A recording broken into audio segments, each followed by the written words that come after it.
The company Retroid is quickly becoming synonymous with quality retro emulation handhelds that meet gamers' demands. Each iteration of their Retroid Pocket lineup has made significant improvements to the devices and show that they are listening to what customers want. Just a few months after the release of the Retroid Pocket 3, we've got the Retroid Pocket 3 Plus. In addition to two new semi-transparent colors available, this upgrade takes the same great sleek and minimal design as the Retroid Pocket 3 and packs it with new internals. In fact, the spec upgrade is so significant, we should be able to get some really great performance out of this device. And the best part, it's only $150. We're going to take an in-depth look at the gaming experience on the Retroid Pocket 3 Plus and see if it's worth picking up this new handheld. So make sure you're subscribed, and let's get right to it.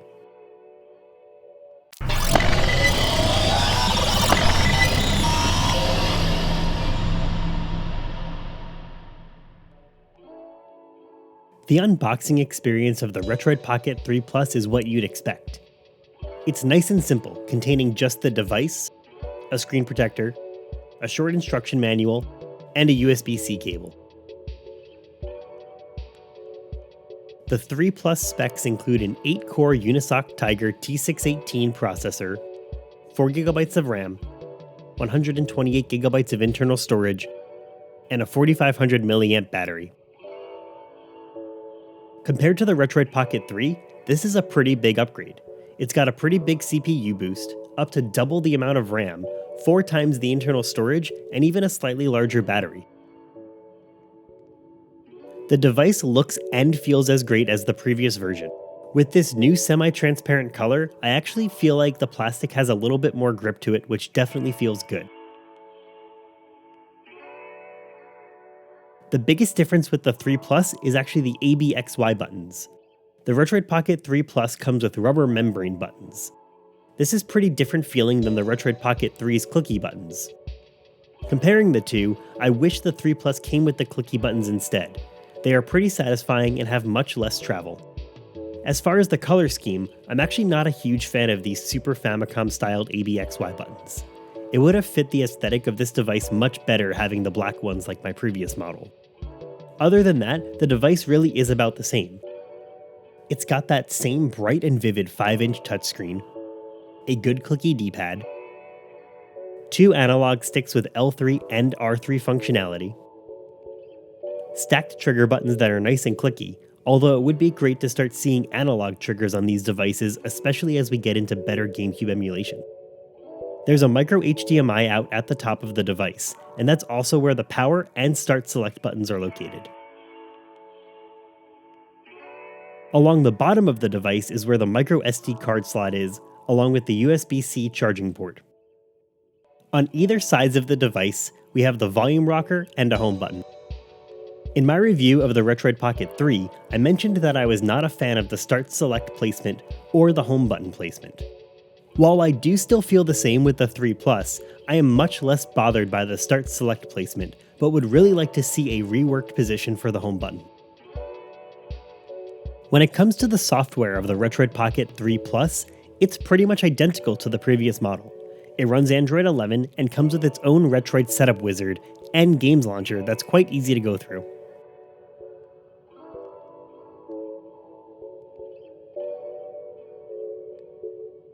A pretty minor change, but a welcome one, is actually the boot up sound.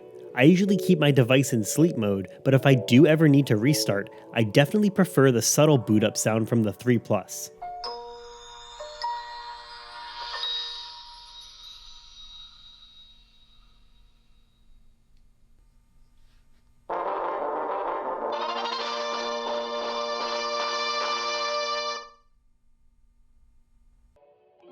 In general, device setup on these emulation handhelds are still the one thing that I think prevents these fun handhelds from being a bit more mainstream.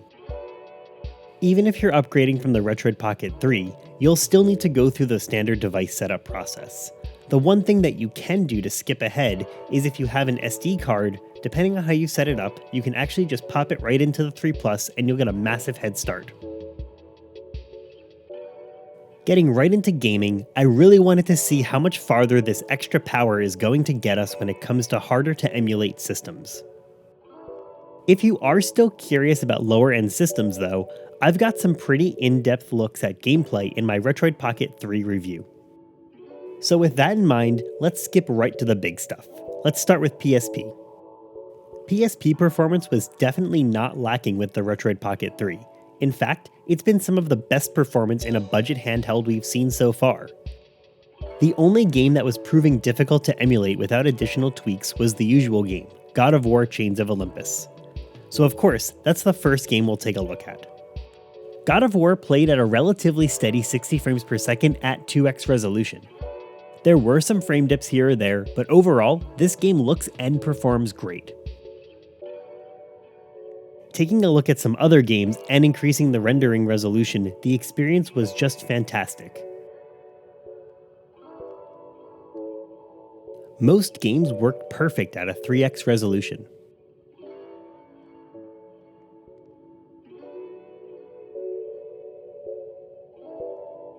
For PlayStation 2 using the Aether SX2 emulator, I jumped right into a game of Kingdom Hearts. While setting up Aether SX2, I initially chose the safe default settings, but I ended up settling on the unsafe fast mode, which turned out to give me much better performance. Gameplay was super smooth at a 2x resolution, but during cutscenes there were pretty dramatic frame dips. I ended up settling on a 1.5x resolution with widescreen patches to get both smooth gameplay performance and smooth cutscenes.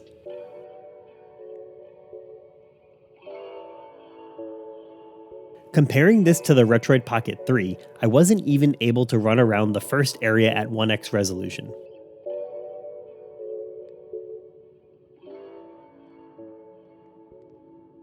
For Simpsons Hit and Run, I've got the PAL gain here and performance was pretty good.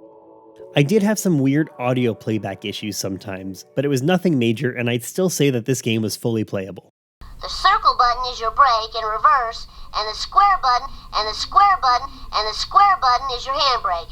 You know, just like every driving game ever.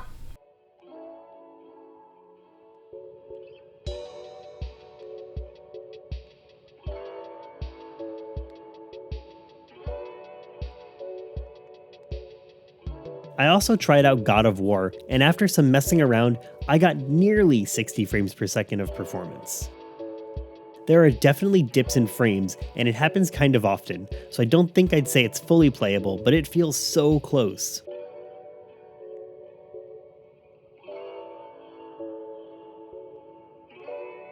Overall, it does seem like a decent amount of PS2 games would be fully playable on the Retroid Pocket 3 Plus. Next up, GameCube. I'm using the version of Dolphin that installs during the Retroid Pocket 3 Plus setup wizard. This build of Dolphin has the option of sub-pixel scaling, so you can choose a resolution lower than 1x, which is sometimes needed to get a game to play at full speed. I also used the European ROMs wherever I could to give it the best chance of good performance. So I jumped right into one of the hardest games to emulate, F-Zero GX. Unfortunately, performance is pretty bad, but the one thing that does give me some hope that we are much closer to budget GameCube emulation is that during the race, there are portions of the game that actually do hit full speed, but they are very few and far between. Taking a look at Mario Kart Double Dash, I wasn't quite able to hit full speed gameplay at 1x resolution. Reducing the resolution to 0.5x did get me to the full 60 frames per second, but I think that this is a great example where I would choose the PAL version of a game to get that higher resolution gameplay instead.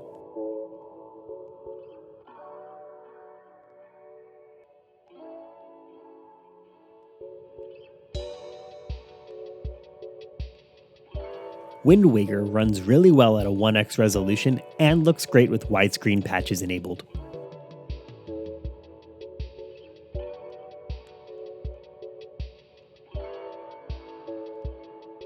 While not every GameCube game is going to be fully playable, it's clear that a really good amount of games will work out of the box. And if the NTSC version doesn't have good performance, it's definitely worth checking out the PAL version instead.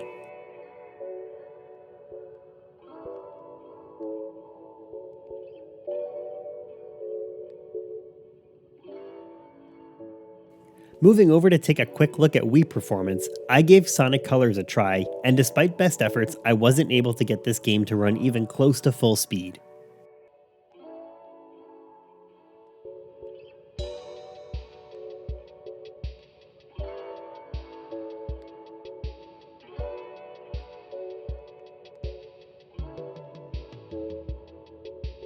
Nintendo 3DS performance also was not very good. I couldn't get Super Mario 3D World to run at full speed. Even by enabling all of the hacks in the settings menu, while it did get me a little bit closer, I still would not consider it fully playable.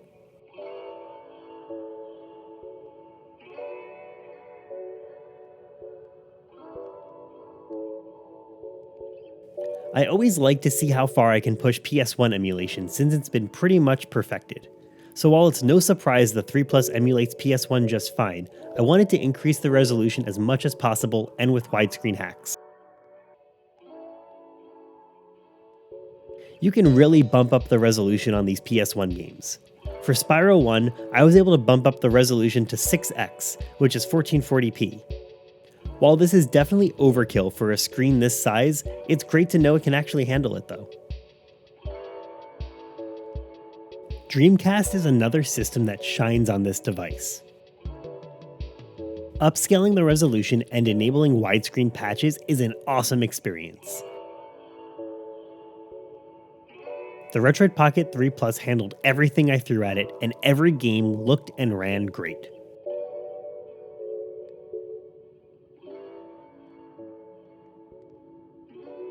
And lastly, I wanted to take a look at N64 games that are notoriously harder to emulate. Mario Tennis needed a quick profile change in the emulator settings to use the very accurate emulation option, which is more processor intensive. As long as you're running this game in the default resolution, you'll get perfect emulation at full speed.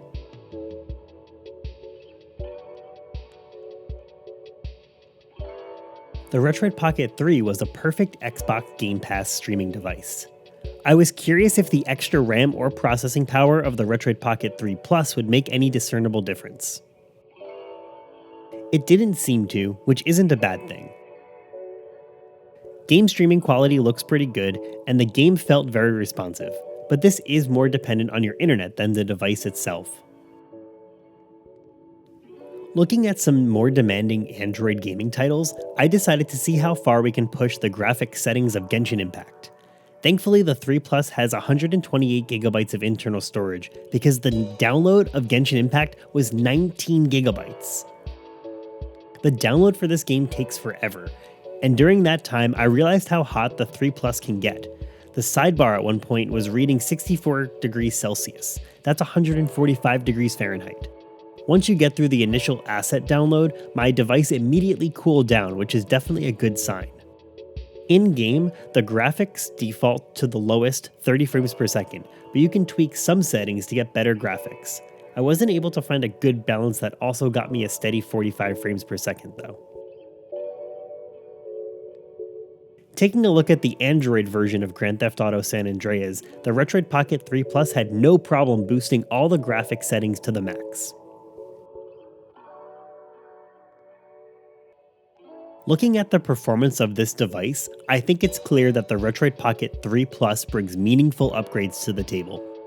It's a fantastic retro emulation handheld that plays systems through N64 and Dreamcast extremely well.